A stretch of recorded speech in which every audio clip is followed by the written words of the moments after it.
Berbagai konten video lucu dan juga menarik bisa membawa daya tarik tersendiri. Semuanya laris manis kala diunggah di sejumlah media sosial. Ya, media sosial memang punya daya tarik. Di dunia maya ini, semuanya bisa dilakukan.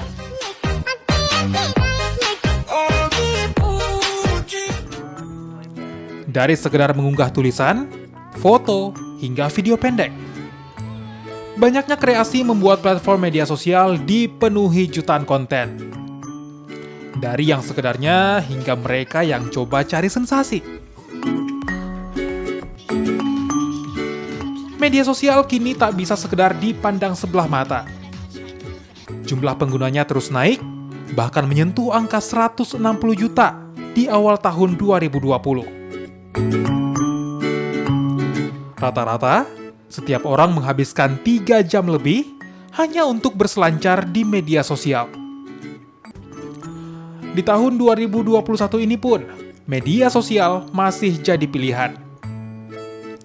Angka penggunanya dipastikan masih akan naik dengan konten video yang akan kian mendominasi.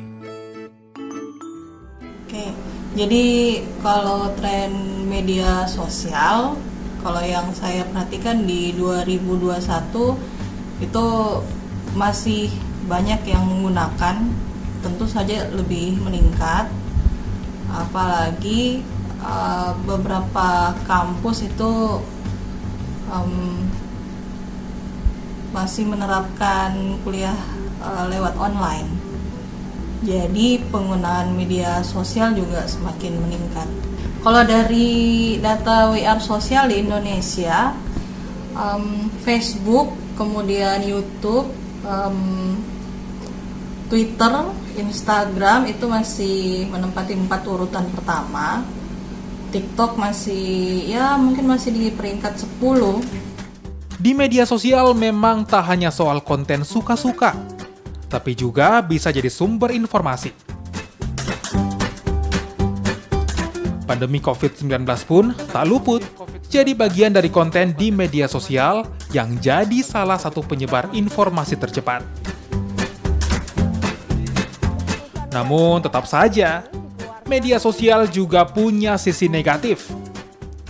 Informasi hoaks alias tak benar kerap mudah disebar.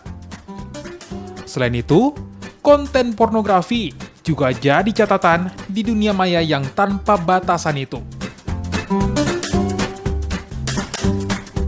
Bijak di bermedia sosial tetap jadi tuntutan, agar konten memberikan manfaat tanpa harus merugikan.